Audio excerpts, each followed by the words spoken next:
Hey guys, welcome to our first episode of Inkfinity and Beyond. Just talking about things that are important in the, um, the competitive Lorcana scene and things that are been topical. I had some good conversation, kind of bouncing off of the green blue live stream we did, I believe, last week. And I don't know, it just felt like we had some good vibes there and wanted to kind of keep that energy going. I know there were a lot of topics that came up over this week. Not really every one that I would have made a video on by themselves, but I figure a good public forum, open conversation with some people that are in the scene is a good place to start that. So, uh, a lot of things we'll want to talk about today. We'll talk a little bit about some off-meta decks is one of the big topics of conversation. Judge rulings and what that needs to look like going forward. Takebacks and kind of where people land on those. And then I just want to kind of cap things off with, are you having fun in this metagame, right? So I did put a poll in the chat. If you are just now jumping in, feel free to jump in on that poll. I had a couple others posted in different mediums. I'm going to pull that in to the conversation just a little bit later. So if you are just now joining us, go ahead and give us your opinion. Do you think DQ rulings should be made public? And we'll revisit that here in just a minute. Before we get into kind of some meat potatoes here, just checking in with my buddies here. Pandemonium, what did you think of the Lorecast so far? Oh, oh my. I wasn't the happiest with it, is one way you could put it. All right, I'm gonna go off, if I may. Um, Feel free. so, the Lorecast this week got into all the issues we saw with Ravensburger Play Hub over at PPG Denver, where Friday round 2 essentially got deleted. Saturday, something similar happened, and it created a lot of issues. Now, as they explained it, it was because there was an issue with their new feature to essentially import a CSV file with like all the names of participants and such into it, and apparently it didn't work properly, and it caused a lot of downstream issues. But it wasn't apparently a server load thing. That wasn't the problem. In one way, that's reassuring. In another way, it's not, because your software is still messed up. It's still messed up 2 days in a row, and it is still not something that the player base feels like it can rely on, frankly speaking. What I wanted to see happen on Lorecast, it was a pipe dream, but I wanted to see it happen, was that they would say that given what happened at Denver, they would not use Ravensburger Play Hub for Bologna or Milwaukee, the DLC events. This is something I called for on Twitter. I feel like the fact that this system has thus far been struggling or failing in larger events, whether the SSG Open Case Tournament, whether PPT Denver, I believe there were some events in Europe as well where it was struggling when they were facing reported issues with this system. It's not passing the test right now for larger events. And I don't understand why, if this is a system that is not working seamlessly for an event with like 200 people, why would Ravensburger or the powers that be expect it to win and work for an event with 2,000 people, where there's a lot more pressure and a lot more things that can potentially go wrong? Ravensburger has been jerking around organized play for a while. We waited months and months and months for more DLCs. We're getting less DLCs than we got last year in Season 1. You cannot afford DLCs to go wrong. You cannot gamble on a system that is not proving that it is going to work properly. It is gross in my mind, the idea that Ravensburger has seen what has happened so far and is just going to go ahead with using Ravensburger Play Hub and potentially completely screw over its player base for reasons I can't fathom when we get to DLC season. These exceptional events that don't happen very often because of your own decision making, we're potentially going to have a soured or ruined experience because we're just going ahead with this non-functional system. Yeah, Most people, myself. Sorry, Oh, no, go go ahead, man. Get it out. Get it out. I was, most people want Ravensburger Play Hub to work, and that's fine. I'm perfectly fine with them wanting their own system that can work for tournaments. They should absolutely have that. But you can't gamble with it when it's not currently working. I'm just saying, don't run it for the next 2 DLCs. Work out the kinks. You can do it at more CCQs, and then we can look at doing them at DLCs for set 10. But we give it more time in the kitchen, give it more time to work out, and make sure that this system can work. Bolognese in 3 weeks. I am not confident that you're going to make this system work in that amount of time based on what we have seen so far, and I don't know why Ravensburger would be confident in that. It's like watching a slow-moving train wreck, and I feel like everybody can see it coming, that we can all see it is probably going to be a disaster at Bologna with this system. And for some reason, Ravensburger is saying full speed ahead. Let's just have a train wreck for no reason and just fuck over our players. It's gross. yeah, I feel like this isn't the first time they've, they're kind of fumbling the bag here, right? A little bit. Like they have so much popularity with the game right now, and a lot of motivation, a lot of momentum behind competitive play, especially even on the casual side. People like to see competitive play go well, and it has a lot to do with the success of the game. JP, let me throw it to you. I know you're Pandemonium and I are not going to be making it to Bologna, so you're going to be the guinea pig. What you got? Any hot thoughts on that?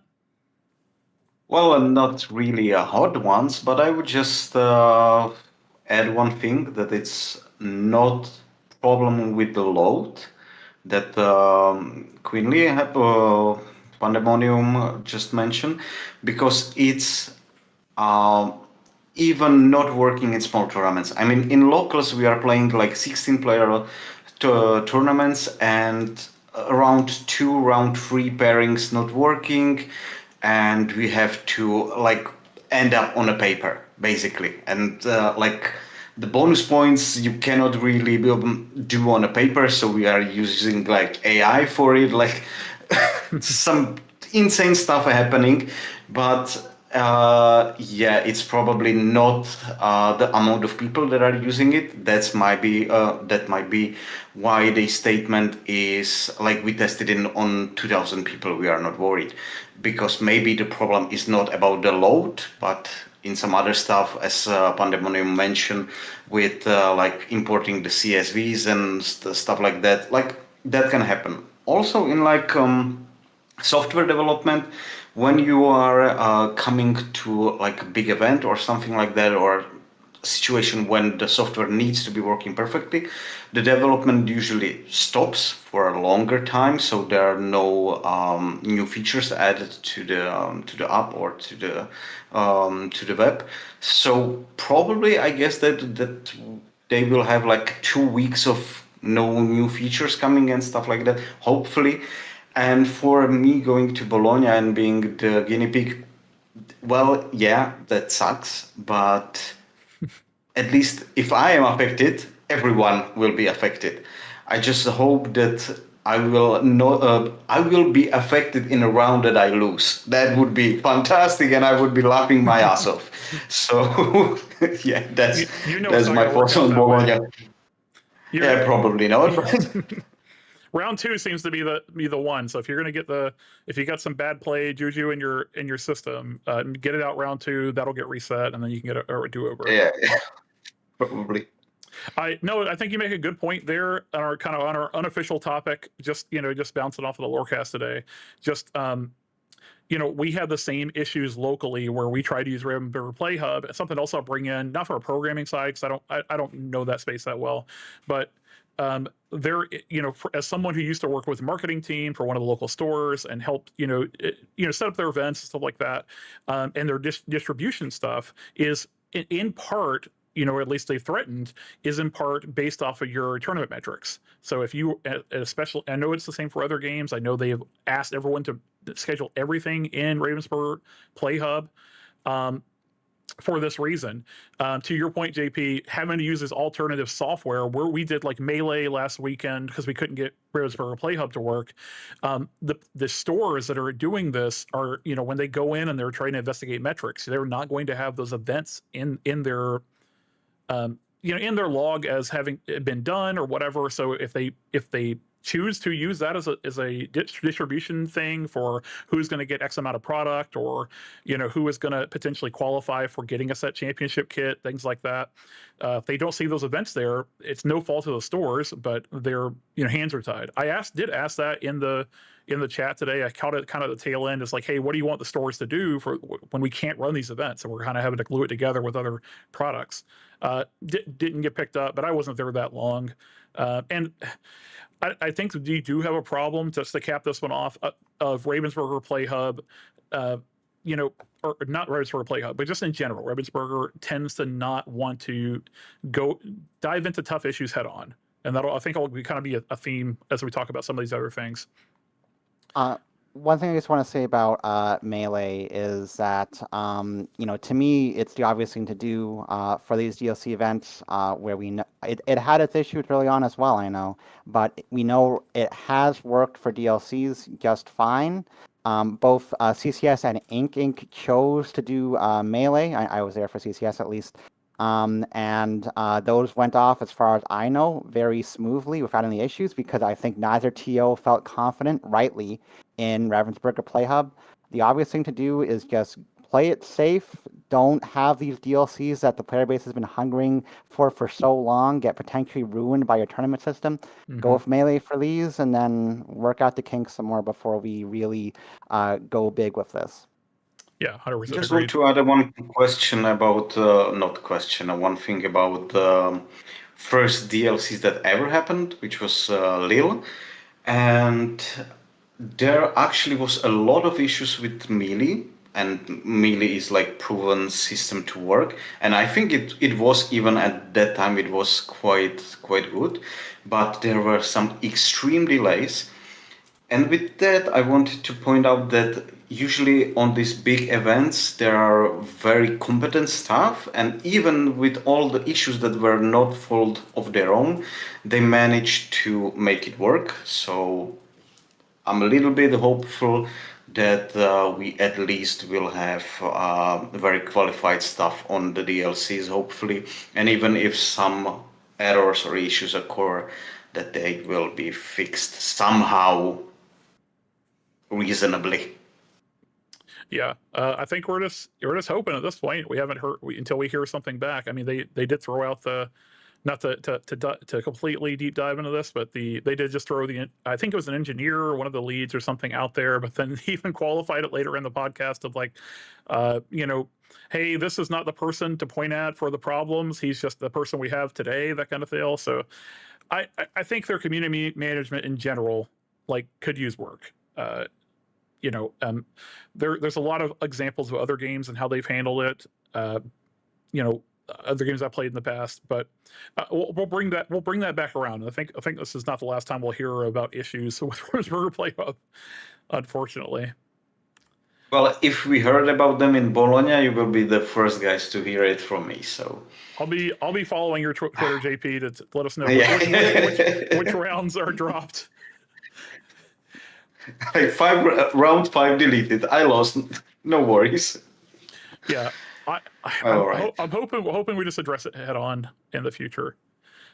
Changing gears just a little bit before we we'll circle back around to kind of Ravensburger and policy stuff, kind of on a couple of different issues. So I pulled up just this cross section that was going around Twitter. I believe this comes from Inkdex. So take it with a grain of salt, obviously. I know last time we talked together, and a lot of people have talked, early on we talked about a 3-deck metagame where we have Blurple, we have Purple Steel, and then we have Amber Steel kind of in the mix, right? I think we obviously have another staple in the format has been green blue. It popped up a lot, obviously, over the last couple of weekends, doing really well there. But I wanted to kind of talk about if what decks might be able to do well still in this metagame or have seen success outside of these four. So we know we've kind of, a lot of people belabored these. So I wanted to bring in a couple of lists and see what people thought, what metagames here it might have. So just to kind of give reference, this first one I'm pulling up and the second one both have a roughly 4% metagame share according to Inkdex, as opposed to the top four we saw there, which are double digits and more. Well, not in more, but double digits at least. About 4% metagame share we have categorized as just Turner dogs in general. I guess not Turner dogs anymore because we lost the Turner, but we just got the dogs. So this is a list I pulled up that level 9,000 Diego did well with at the CCS 5K. I believe he ran a slightly different list in the 25K, but he went undefeated in the Swiss with this list. Talking with him a little bit at that event, I know he was beating Blurples left and right, which was that event obviously was a very Blurple heavy metagame. I won't relive that trauma, but just to think about it a little bit, I think this is a good representative list. And another one we could bring in is a Ghosties list that we call Sea Dogs, that runs under the sea in this list. And I've seen a bunch of different iterations on this, but I wanted to see what you guys think. And I'll start with you, JP. Where does dogs fit in this metagame? Is it something that needs to be looked at more seriously? Or, does it not have the tools it needs to succeed? So first of all, to go undefeated with this kind of deck is crazy. I truly believe that he's extremely good player, or he was lucky. One of those two. To the deck, I was actually checking it because my roots in Lorcana started from EA Tempo, and I was checking this, is it similar to EA Tempo? Can I feel it a little bit, the same vibes and stuff like that? And I played 3 games, I think, with this exact list. I absolutely bombed all 3. I was just looking at it, nothing makes sense, and I never touched the deck again. So I think this deck is extremely hard to pilot, and it might look like stupid aggro, but I don't think it is, because you have to perfectly mulligan, absolutely perfectly mulligan, and have your plan laid out. I don't think there is too much uninkables from quick look. What's that? 4, 8, 11, 14. So that's kind of a lot, but you have to have your game plan exactly mapped out, what you are doing, how to push to your opponent and stuff like that. And truth to be told, I don't think this actually have that much good of a game against Purple Steel. What do you guys think? Yeah, Purple Steel is definitely probably this deck's toughest matchup. But that's part of why Chromicons are there, I think, to make Purple Steel have a bit of a harder time into this deck, to punish them for challenging into your characters and then losing tempo as a result. Very much agree that this deck is not easy to pilot. You would look at it and think oh, I just turn sideways and win, and it's fine. But it requires a lot of careful planning and precision in terms of when you're tapping, why you're tapping, when and why you're challenging when you need to, particularly on the draw. It's definitely, it looks like a low floor deck, but it definitely requires a high degree of skill to navigate, I think, much more so than perhaps other aggro decks in Lorcana's history. In the meta, I definitely think this deck has some very real potential. It's got a lot of interesting options, and some of the stuff this deck can do looks absolutely insane. If you ever see Ghosty piloted, it can just blow your mind sometimes, and I'm sure it's the same with Diego. I don't know if it's going to have the degree of consistency it needs to really emerge as a top tier meta threat. That remains to be seen. But I definitely think it's got some strong potential. Yeah, this is a deck that I think JP mentioned to one degree. Like when I first picked up a list like this and I saw that it was doing well in the last metagame, I played it a little bit and was trying to play it like, because I saw daisies, I saw all these two questers, and I'm like, okay, we're just running the lore up to the moon and hope for the best. It really has to play out a lot differently than that. You see a lot of the nods he's including here, the Chromacon obviously, but stuff like the genie, the green genie from Fabled, and even this Clarabelle in this list, make you kind of go a different direction with this. You do have a lot of aggressive questers, but this type of list is a little bit misleading in the way you want to play it right off. You definitely want to just sit back on characters, look for good trades, look for opportunities and things like that. Maybe a little bit less so with this list where he's running the Curse Merfolk and the Daisy. Notably not playing the Lady, that has the synergy with Tramp, the quest for 2 when the Tramp is out, which I think is actually a good choice. But for on improvise in this list, obviously, like he knew Purple Steel was a thing and was trying to gain some foothold there. But one card I will mention here that is, I think, very potent if you can find the right list for it, is this Ursula Deceiver. Ursula Deceiver has a lot of good hits these days between the Purple Steels, the Amber Steels, and the Green Blues of the world. Everybody has one song. Now, the density of songs is not crazy high in all these decks, but if you can hit often their one song, it matters so much when you hit a strength out of one of these steel decks or hit Under the Sea out of one of the green decks, that if you can time it correctly and you are playing a strategy like this a little bit more reserved, I think you can get a lot of mileage out of it, especially if you do get Chromacon value here. So we're in a world where everybody can just greed for songs, or has been anyway, because hey, Ursula hasn't really been in the format. So I'm Purple Steel, I'm Amber Steel, I'm keeping strength from every hand. I'm green blue and I'm up against aggro. I want to keep Under the Sea in hand. I don't know if Purple really keeps IKU, but they can. And having a deck that really uses Ursula well to punish some of that play style, especially in the blind, can be really helpful.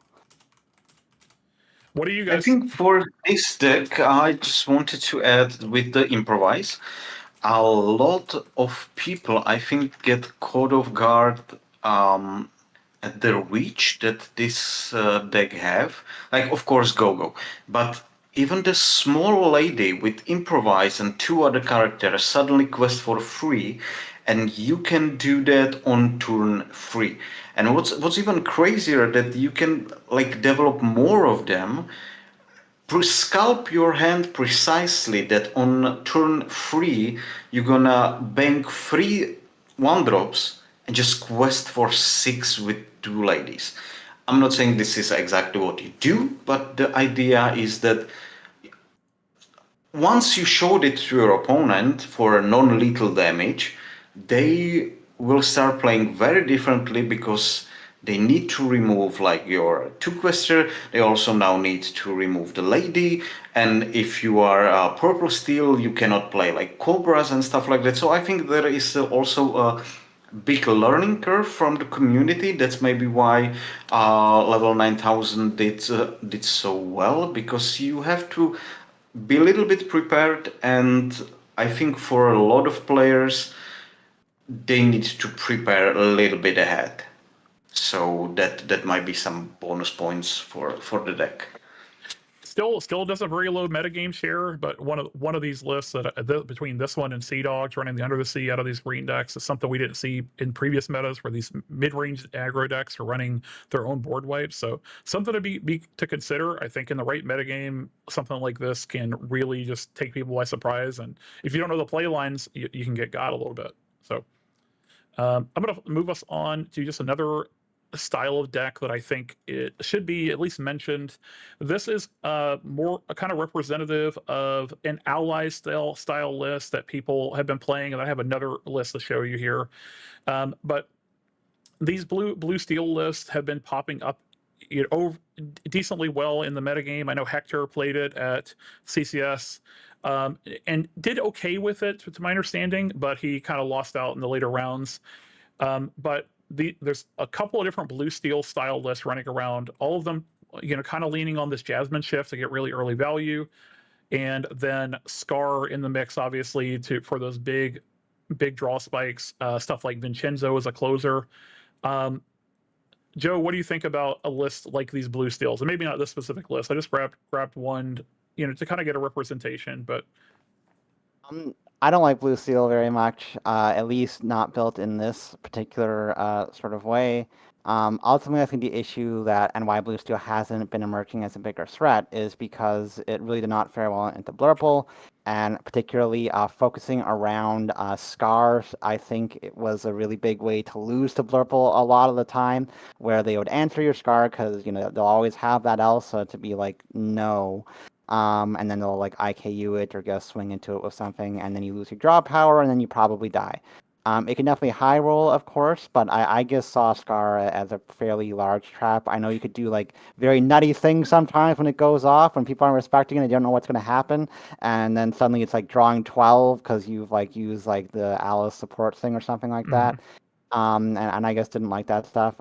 There might be some more merit to Scar with Ward. I know there were some like Ward builds running around where you use the 3-drop Ward Alice to give the Scar Ward or Aurora potentially to try to guarantee that his draw power can go off. And there might be something to that, but I don't know if it has been ultimately consistent enough to be worth running.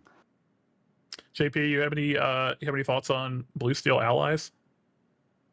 I actually had a like Eureka moment today when I realized that they can do pretty nutty play, which is Jasmine on 1, Jasmine on 2, quest, get an ally, on turn 3 do it again, and then Bleakly it for a double ramp.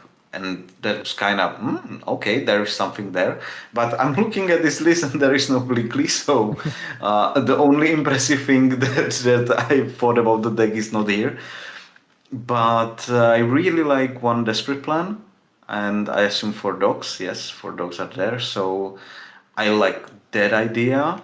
I also like the idea that on paper it should win versus Purple Steel and Amber Steel, but I haven't played the deck, so I'm not completely sure, but that would be my assumption. So it's like pick your poison, right? If you have played the deck that has bad matchup into Blurple, then it's like so. But if you can get to like 50, as close as you can to 50% versus Blurple, then it might have legs. But I also have like a story. We have some newcomers at our locals, and the first time I played them, they were on Blue Steel allies. And the next league, everybody was off it. They just tried once, got slapped around, and changed the deck, basically. So there might be something. I think there are a lot of believers in this style of deck. And it is intriguing, right? You have the Fire the Cannons, you have the Plutos, you have the Jasmines, like the card draw is somehow there. The Scar is fantastic when he goes off, and you have, of course, Tinkerbell.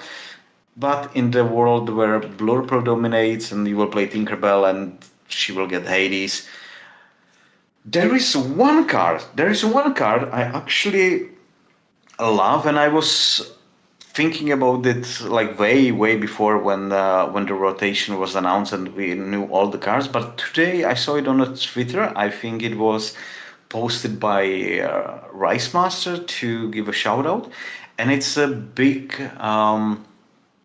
Jafar, the 1/6 that will stop any character with cost, not attack, but cost 4 or less from challenging. So basically, if you could do like your curve, like Jasmine into Pleakley into Jafar, and then just start pumping bodies that nobody cannot remove, basically, even Under the Sea is too bad for that because they are usually free attack and higher, and he would need like the whole combo with the heads and stuff like that, and they cannot challenge it.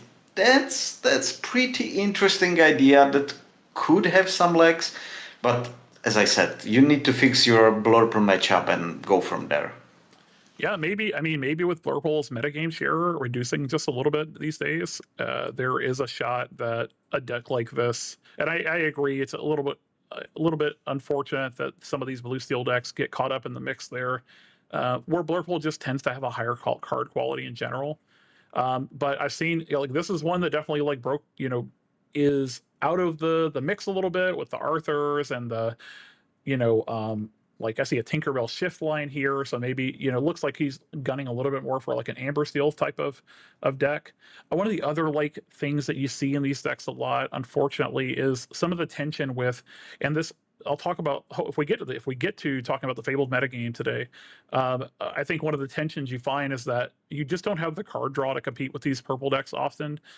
You have to play dock, and once you're playing dock, it creates tension with stuff like your 7 drops and your 6 drops and you dump, you know, unequables and stuff like that. So it's harder to play these higher curve decks, and be a dock deck.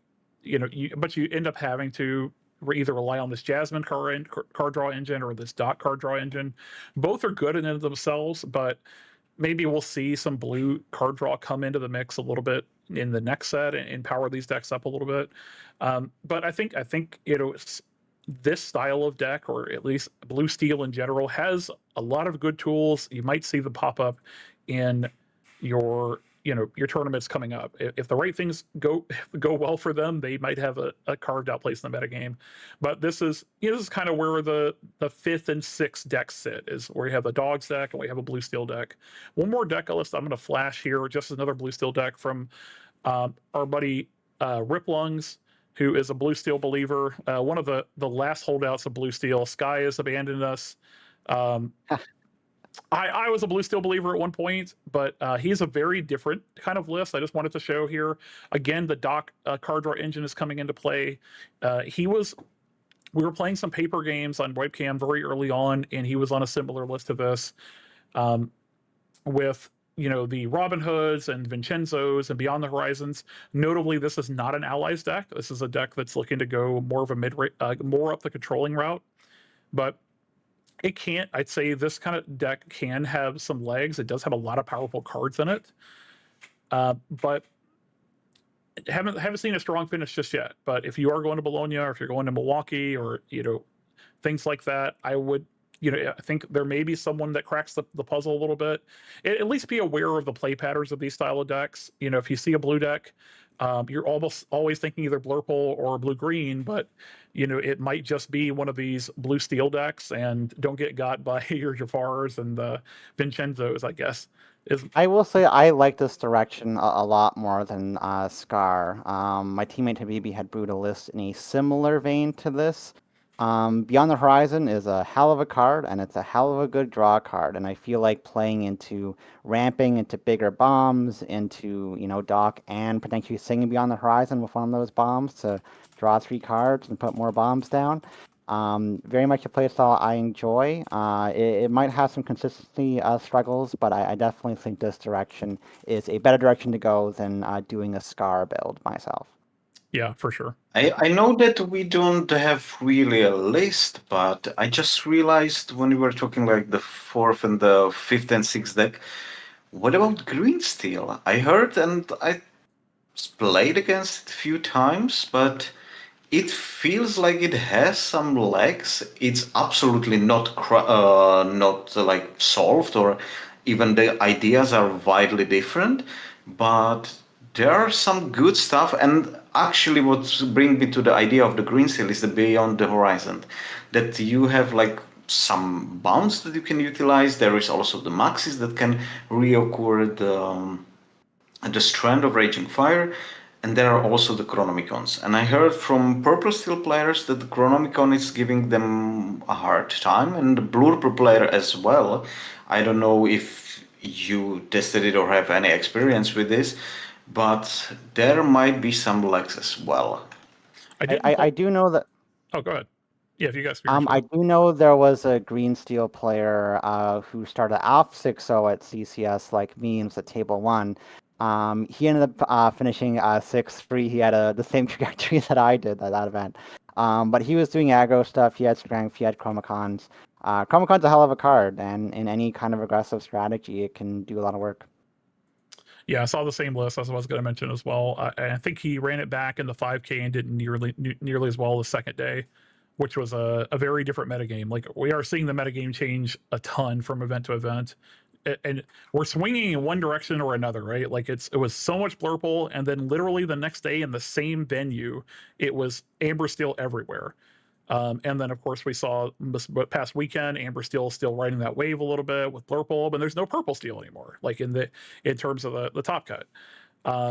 So, you know, I would say, you know, we can't necessarily count on your testing 100% at this point to carry you into Milwaukee. We might see Bologna just completely change that metagame as people get that data, and, you know, we might shift completely again. I think for you guys it's pretty easy because everything that's happened to this point is absolutely irrelevant. Like Bologna will change everything. That's true. Yeah, there's So- a very good chance. I think for Bologna you're going to see a lot of Amber Steel. That's my prediction. Is people that Amber sky, Steel. that sky list is pretty hyped right now. Unless something happens that changes the groupthink right now, I think Amber Steel is the deck to beat. So if you have a deck that's doing well against that, that's my prediction, is make sure you can beat Amber Steel pretty reliably. People are going to be people have a chance to win the game before you play. Oh, go ahead, JP. I have a secret deck that actually beats Amber Steel song like 100% on the draw, on the play. Doesn't matter. It absolutely slaps it around. But that was my secret deck for Bologna. Like deck that nobody knows about. It's absolutely top tier secret. But I'm so disappointed with myself because since I had my secret deck, I started looking into the green blue a little bit more and doing some developments and stuff like that and posting publicly about it and so on. And the green blue absolutely slaps my secret. So I can bring it to Bologna. But if you are right, then I have a Spice versus Ember Steel, but I don't think that will happen, or at least like depends on what your expectation are for Bologna. If you are going there like I'm gonna make day 2, then you probably shouldn't focus on the Ember Steel song. If you are right, like I just want 5 wins and I want to get the Mulan, then looking at the Steel Song matchup is a little bit more what you want to do. And it might sound mean, but you will. I think that a lot of the Ember Steel aggros will immediately shift to the lower tables and will stay there. It can play out that way, and something I mentioned kind of in one of the Discord chats I was in today is, you know, not every Amber Steel player is Sky, not every Amber Steel player is, you know, a top tier player, but a lot of people gravitate towards those decks because they win quickly and you can catch people without their strategy really assembled sometimes. So you know, keep it in mind. You know, it's powerful enough that even if you're not the highest. If you're not the highest skill player, you don't necessarily have to make all the play lines correctly. I do think as these Amber Steel decks become more mid-rangey, you know, there's less of that surprise factor involved, and it does look like they're moving more that way as they add more Fire the Cannons to their decks, and they're adding like 4 of Pete if they're not running that already. The deck is getting more into a grinding mode, trying to beat, you know, trying to prey upon the decks that are slightly more aggressive or have this early metagame and kind of shut that plan down. But I've seen this in a lot of different metagames where it kind of cannibalizes itself, where the deck becomes less streamlined, you know, adjusting to the meta. You think that Pete is important in the Ember Steel currently? I think Pete is a card that is good against Amber Steel, from Amber Steel's perspective, and good against Green Blue, where they just get blown out by an Under the Sea early against a lot of these decks. So not so much against Blurple, obviously. You know, you can try to play, you can use it to kind of play around, you know, into the unknown. But I don't think it's so. If they're beating Blurple anyway, right? They might be hedging and playing 4 Petes. But I saw people playing 4 Petes, you know, a couple weekends ago. Sky was saying on Podcana that like Pete has never been worse in a sense, but he kind of felt like it didn't do too much. However, he said that there really wasn't anything better in that particular slot, and ultimately with green and blue being somewhat of a concern, it was worth running to try to shore up that matchup. I know JDRR is I hyping just up 3-cost John Silver, so Amber Still players, if you want to put that in your deck, I'm happy. Let's do it. Yeah, I think the John Silver is interesting, but maybe not in the situation that I wanted to talk about. If you are in a mirror and you are playing Pete to block out the strand, if you like misplay this or wrongly read your opponent or stuff like that, don't you lose the advantage that you have if you are on the play? Like, shouldn't you go fast and be this kind of meh? Probably. And Troubadour kind of changes the math on that too quite a bit as far as Pete timing. Yeah, for sure. Yeah, a lot of different moving pieces. And then Troubadour is another one of those like mid-rangey cards that they're putting in their deck to get that, to be better in. I actually like the idea of Troubadour. He is so good. Oh yeah. Like that It was card is such a a smart move monster in by the deck. Sky. Yep. All right, I'm going to move us on. We got a couple other topics I want to jump into. The next one is just going to pull back in the poll that I threw up and in a couple of different places, and I threw it in the chat for us. The one just to kind of read out for the stream here. Do you think DQ ruling should be made public? So in the stream, we have about 21 voters so far. 90% of people say yes, and 10% of people say no. And the other couple of polls I pulled just before we started up. I did one on Twitter, then I did one in my YouTube space there. Seems like for the most part, we are thinking that DQ rulings should be transparent or made public in some way, shape, or form. But I have some opinions on this and some resources I kind of want to pull up, but not to get into the controversy, to rehash the controversy. So I'll say this: like the community kind of was ready for a live execution earlier this week, where we were all going to play judge and try to rehash the situation and pull out the evidence cards and stuff like that. I think there's something to be said for that, but I think, this is kind of taking that next step, right? Is like, would it have been a better situation? Would the community have been better off if we just gotten a statement or something we could fall back on so that the community could not try to police itself? Joe, do you want to start this one off? Sure. So absolutely, I do think this would be better, and I think most people can agree with it. If we got some additional transparency, like we see in some other games, a lot of people pointed out that Riftbound had this elaborate explanation for DQ that same weekend. And I believe Magic has some of that as well. If we could have gotten some like more certain reasoning as far as why was this player DQ'd, because the circumstances were very muddied in essence as far as what it all meant.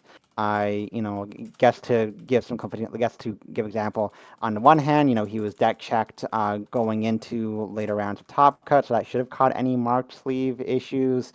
And then there was a lot of debate about like intent and whether or not it was entirely due to marked sleeves, which are usually in the judging world of Lorcana and I think elsewhere. Relatively, there's a lot of leeway there.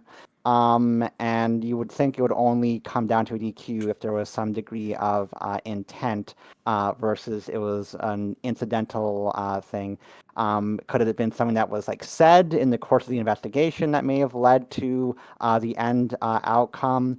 Ultimately, we were missing a lot of information into when we were all talking about this DQ, and that sucked, and it led to, I think, a lot more perhaps aggravated energy, or at least a lot more people, with their forks and pitchforks out. And I'm not going to defend, the player in question here. I'm not saying that he was innocent. But I do think more transparency would have gone a long way to just helping the situation and hopefully keeping the player base a little bit more, a little bit less chaotic, perhaps. So again, not to dig into the issue, rehash it, because I don't want to do a trial here, but yeah, the policy of Ravensburger so far has been, and we've seen statements to this degree, is when they're, if have done an investigation, they keep the results secret. And it was odd even for this event that the DQ that happened, which I'm sure there was enough cause for the judges to go ahead with it. We don't know exactly what happened there, and even the people on site didn't know exactly what happened there. I talked to a few people, Ryan Miller, and a couple other folks in my chats that were there and kind of saw it, but there's even at the event, it wasn't obvious exactly what happened. But the player in question played the very next day in another event, and I want to say prized. No, I believe it was the same day, because if I recall correctly, like he went right into the seal tourney the same day it was going on. So it's like, yeah, it was weird.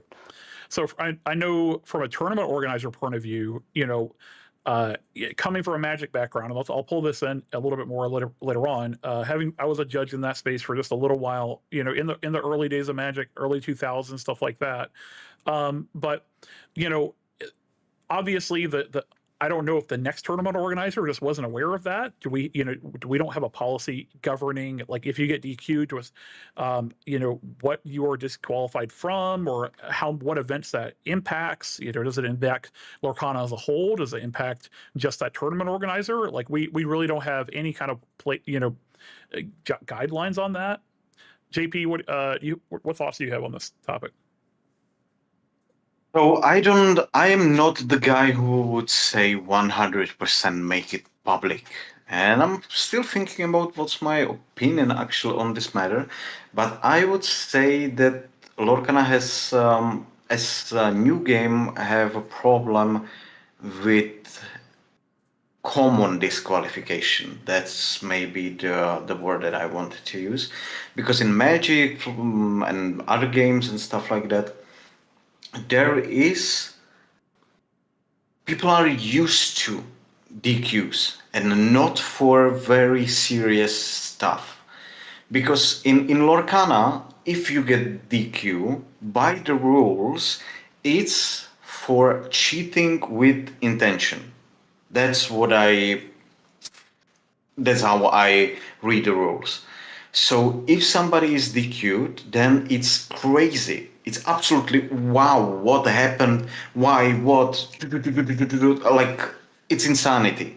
In other games that you get DQ'd, hey, happened this and that, and like, yeah, stuff happens. You got DQ'd. Never mind. Like, I've been on big tournaments where even younger players were DQ'd because they had a card which was like a promo card in like a product. There was like a promo, and these promos were very commonly like banned, and she played with 4 of those cards because nobody had them, so she bought 4 boxes, and she got disqualified because it was noticeable, because the card was banned and in the deck, and it was the 4 of same cards and stuff like that.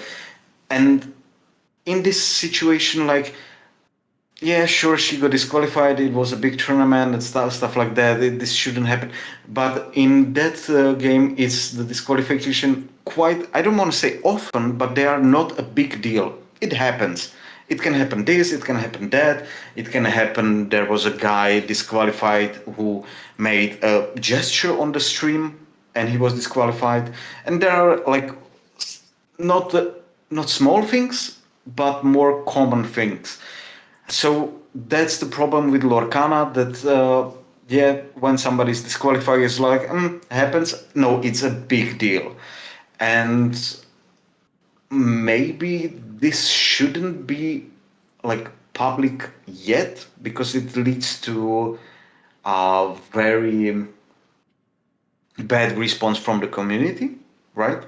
On the other hand, if somebody intentional went to a tournament with yada yada yada, whatever probably deserves to be publicly stated a reason of the disqualification.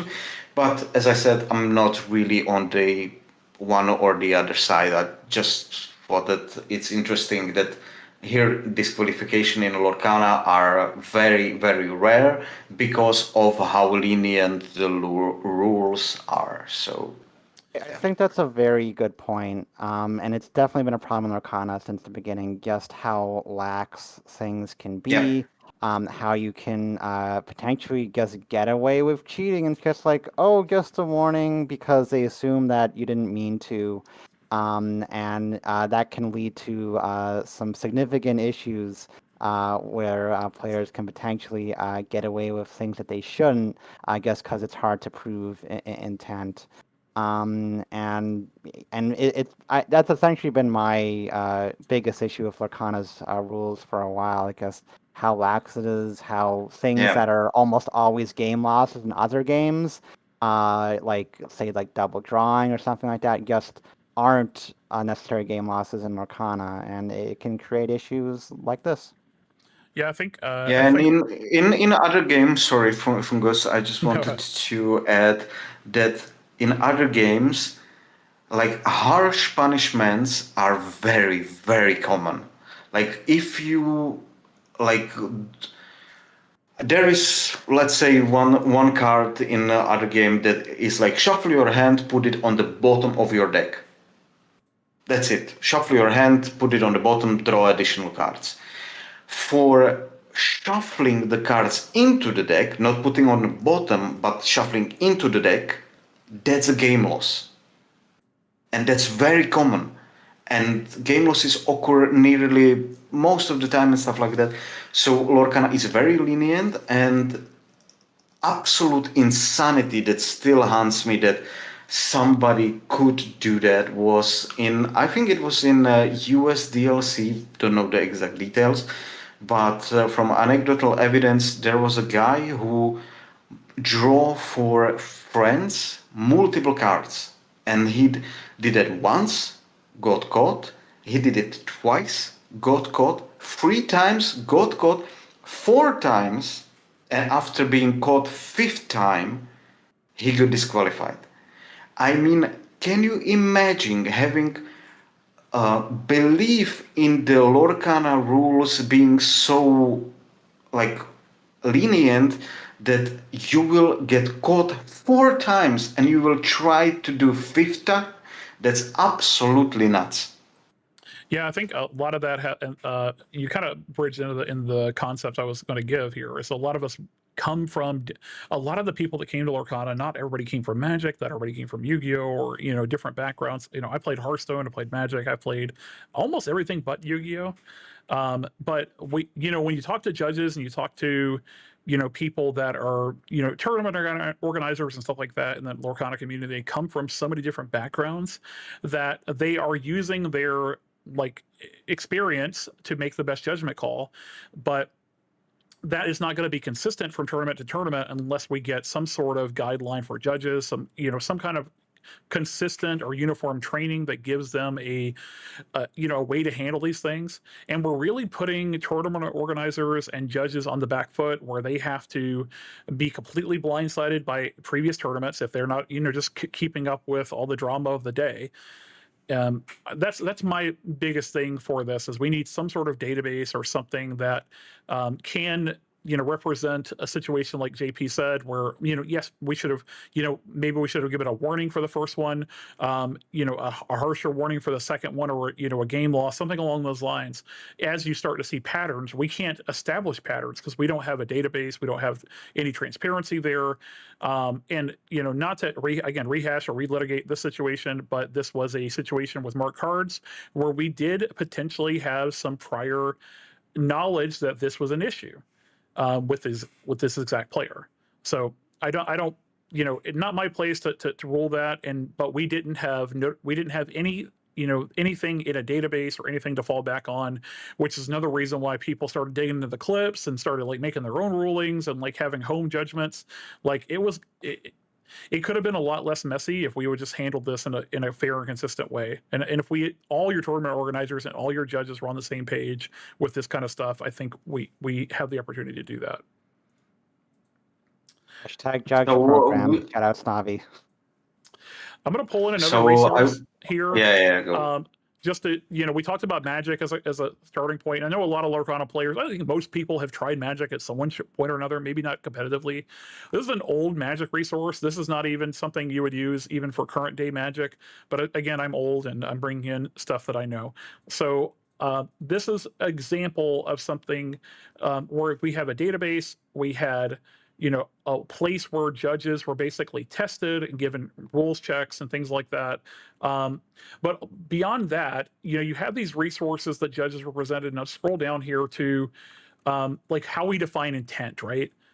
And even deep diving into this with the judge program, you had people that were assigned in the judge community for Magic. And again, a little bit bigger game and a lot more history, but something we can learn from here. You had people that were heading up an investigations committee, and things like disqualifications, and especially, disqualifications at major events were brought to bear in this game. In a way that you could go to a database, they would pull up, you'd be able to actually see them. So even if it wasn't something where Wizards or the parent company made a post, in a lot of cases they did, and I'll show an example of that. For judges and tournament organizers, they could go in and say, okay, I go into Melee or go into Razor Play Hub, I can, as a tournament organizer, go and see the public issues this person might have had before. There was a lot of transparency in that system, even if it wasn't something that shouted from the rooftops. So it's something maybe we can have pulled into our game. Another one I want to pull in just as a resource around the same lines is this an example of at a premiere event for Magic where they did have a disqualification, and kind of how that breakdown might look in another game. So obviously not going to follow the cards here, but it just talks about the event. It talks about what exactly happened with the breakout, what the logic of the judges were, and then ultimately what the ruling was. So I think this actually even protects the players that are involved. If they are making a ruling or if they're making something, where it's going to impact that event, especially a disqualification. If it's a public event like some of these CCQs or a DLC, it's a lot of times it's going to be on camera. It's important to keep everybody looped in so that you do quash the sea of dissenters, right? Joe, I see you nodding your head. What do you think about this? I know you come from a different background than Magic, but do you have any experience with this kind of stuff? Not really. I think this is a fantastic looking system. I come from Yu-Gi-Oh, where it also doesn't really have anything like this. I don't know if there may have been stuff in the background, but publicly facing, not really. Yu-Gi-Oh just had like a player ban list every several months where you just maybe see a name there and they'll be banned for reasons that are not actually explained. Nothing in this public disqualifications. So like Lorcana has examples it can look at if it wants to be, secretive and private and say like, well, that game does it. But I would much rather they follow an example like this with Magic where they're more transparent. I actually absolutely love the segment that you showed from the Magic Judge guidelines, and where there is section on the intent. And then there are like 3 different intentions. There was like an arrogant one or something like that. Then there was like player did something in the moment. And from the like one sentence I could read that was that he took advantage of a situation that he knew he was bad. But the third one was like premeditated cheating.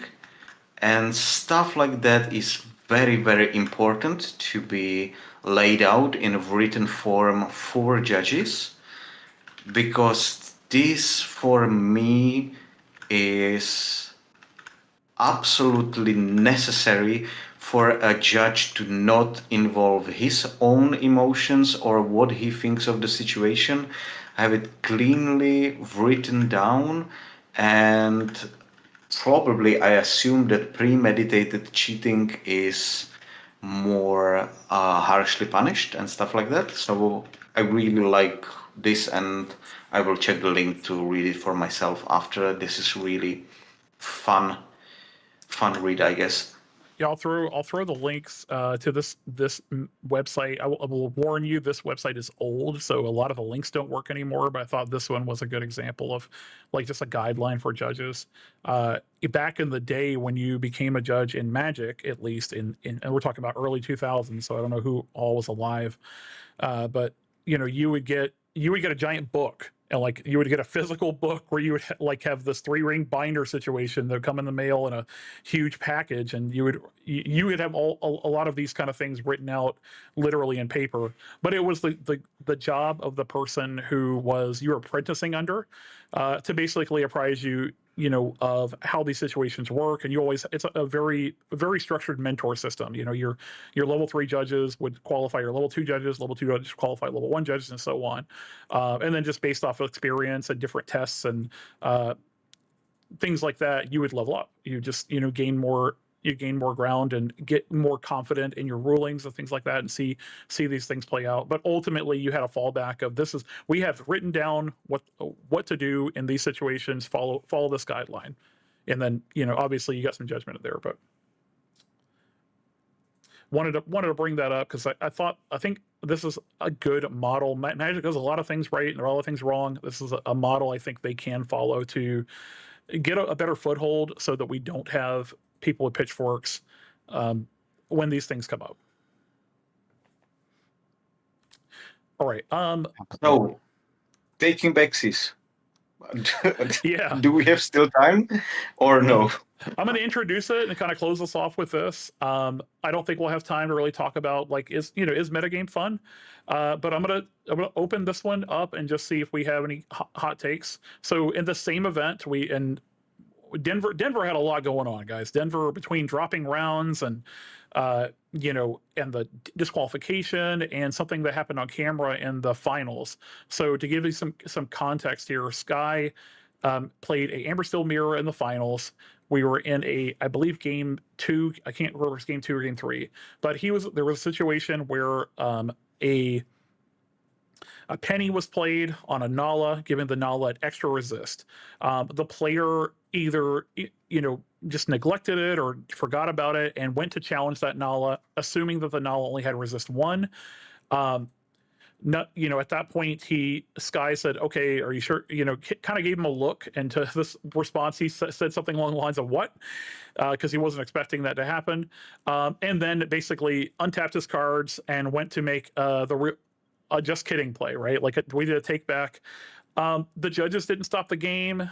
There was no real interruption in play. He made the move he meant to make, and then we moved on with life.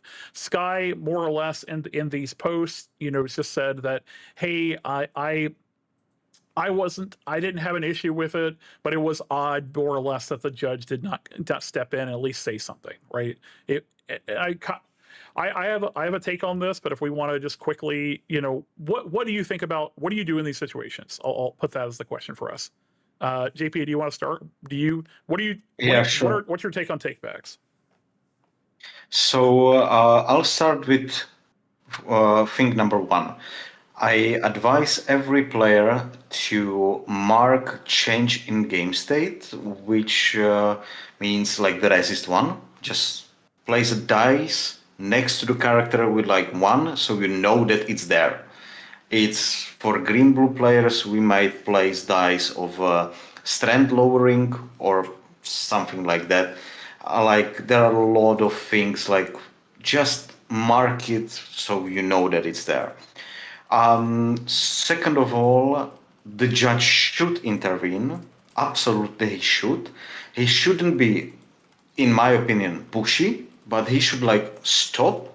This happened, and offer to Sky to make the decision what will happen, because there goes into the weird social interaction, like, dude, I know that you know that I didn't mean to do that and it's okay and stuff like that, but you never want to put a player into position when he has to feel bad about saying no. So the judge should at least acknowledge what happened and ask Sky if he wants to proceed or just say no or something like that. So that should probably happen. And I have further advice for people who are playing in locals with friends, because there is the social interaction even like more important, because you are playing your friends and stuff like that. And let's say for a lot of players, like store championship is pretty important, and you don't want to be like to your friend, but you did it and I want to win, stuff like that. And I have a very very good player at my locals and who is my very good friend, and we had this situation like once or twice. I was like, I'm gonna do no, and he was like, nobody, you already did that, and I know that I shouldn't ask to take it back. And so it was a little bit weird, but then it was on me. I made a mistake, and yeah, sure, I get it. No hard feelings. But after this happened like 2 times, when we sit to play a competitive game in like a store chamber or something like that, we put the question up like, do you want to play try hard? Yes, I want. Let's go, no takebacks. You do your decisions and the decisions stay. If you say that before the game, then you both know what's going on and you will not be pressured into asking to take back or to say yes to take back. Just state it as it is and the game goes as it is. And for the finals that happened there, I would say that the take back shouldn't happen, or nobody should be like feeling bad for saying no to takebacks, because you are at that moment, you are the champion of the game. You are the best player in the room against another best player in the room, and the expectations should be that you do not make silly mistakes. Okay. That's my take on it. Joe, where do you land on this one, man? I guess want to say in regards to the marking changes in game state with lingering effects, for instance. Unfortunately, Ravensburger, I believe, some time ago in their rules said that wasn't technically allowed, at least not in a sophisticated kind of way. Early on, they were allowing things like a reckless marker could be put on the board, and then Yeah, said, reckless. no, not that. Yeah. Then they said like, no, you can't do that, and I think that's kind of dumb. I think you should be able to have markers to indicate changes in game state, whether it's resist or reckless, and it would kind of be good for the player base as a whole if like that was a thing. I think the new rules might have a little bit more leeway in that, but I'm not too sure on that one. So that's just kind of like, a lot of these situations could maybe be avoided if we had the ability to have markers for changes in game state for lingering effects. So maybe they'll look at that again. That aside, I think I would say I tend to be more no takebacks, especially at a higher level. Definitely at DLCs, I'm going to be brutal on that one. I'm sorry, too much on the line. If you make a silly mistake due to missing a change in game state, if I've declared cleanly, that's on you. At locals, obviously, be free, be nice, let people take kickbacks, because like locals is not very serious, and you want to be more friendly. It's more about learning the game. But yeah, at a high level, I would agree with the line of like, it's not no takebacks. It's fair enough. Yeah, so I'll give not to keep us too long, just to wrap this conversation a little bit, because we planned at the end of about 7, but we had some good conversation, especially the early top. We had to get some frustrations out, but the just to give some sense of where I land on this. I have been a person that will allow takebacks, especially in situations where they were not making a decision based off of known information. So a good example is like where Sky's situation comes up. Hey, we had a penny effect come in, and to Joe's point, to JP's point, like, yes, it would have been nice to have some kind of indicator there to say, hey, there's a temporary resist there on the card. And I've seen judges land all over the place on this. I think the semi-official, like I'd have to go and dig in the comprehensive rules, is that we don't use counters for even known information. So even something like I know we're all green-blue players, like your opponent's hand size. something that came up for me a couple of weeks ago. I just asked the judge, "Hey, can I put this dice here?" And I had a judge tell me, "Yes, I can," because it was I was trolling on Twitter a little bit the other day. I was like, "How many times do I get to say how many cards do you have in hand before you get pissed off?" But like I literally kept asking Dale, "How many cards in hand?" Because we kept changing. Like I kept doing stuff, and he was doing stuff, and I don't know. So at one point, I just asked the judge, "Hey, can I just stop asking him to put a little dice here?" And they were okay with it. But it's not 100% because I had a judge, yank a dice that wasn't even on the table, not counting anything, and say, "Hey, it shouldn't be anywhere near the board state." And to kind of an earlier conversation, depending on their background and how aggressive they are, or how they've been trained, they might be landing these things differently. For me, if it's they're making a decision based off of information that isn't known, I tend to give grace in these situations. I align with Sky on that one.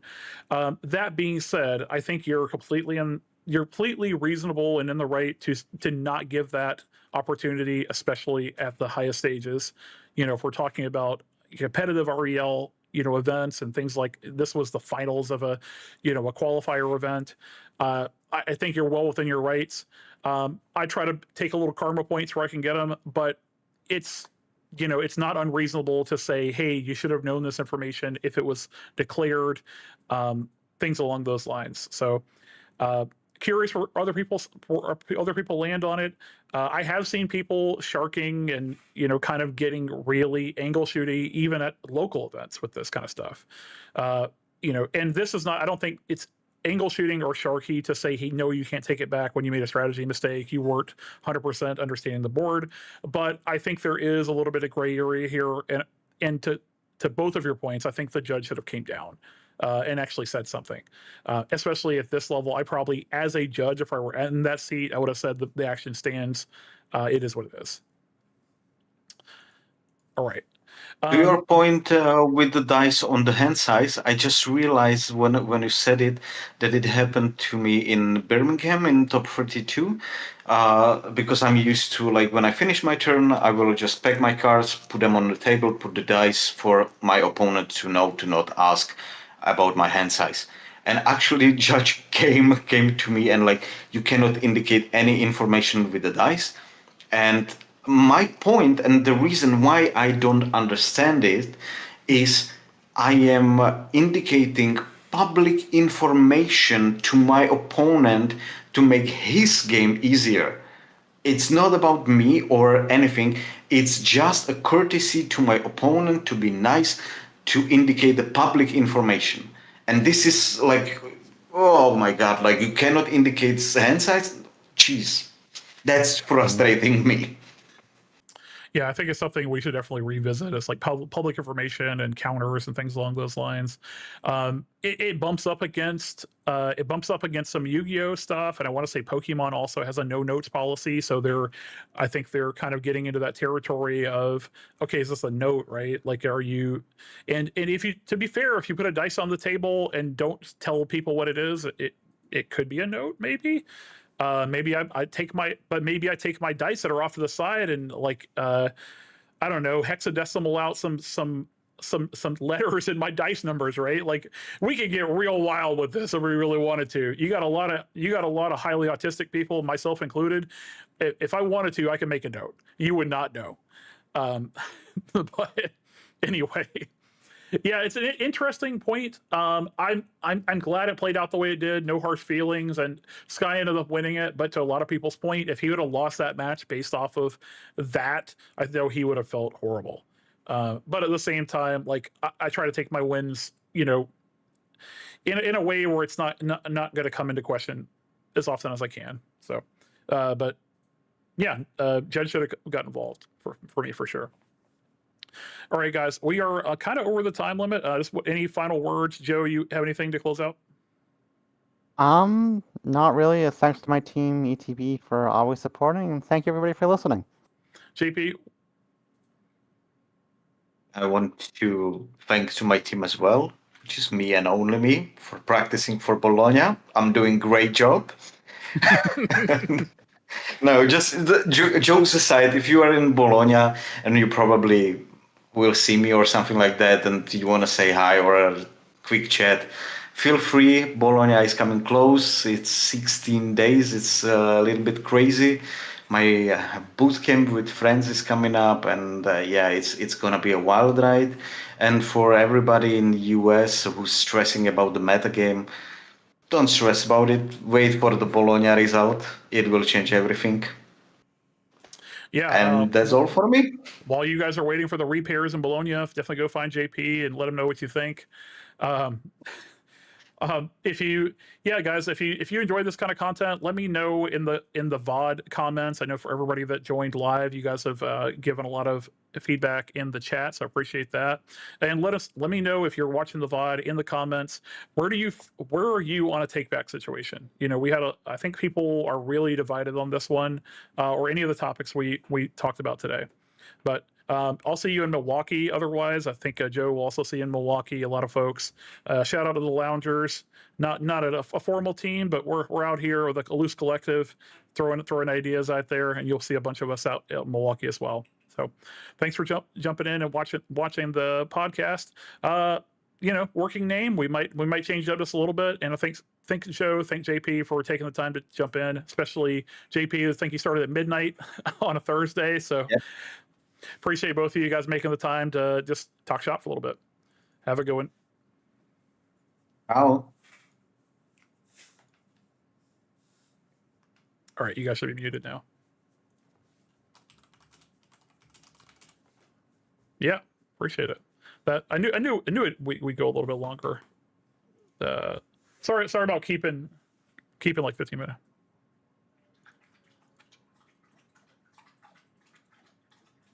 Gotcha.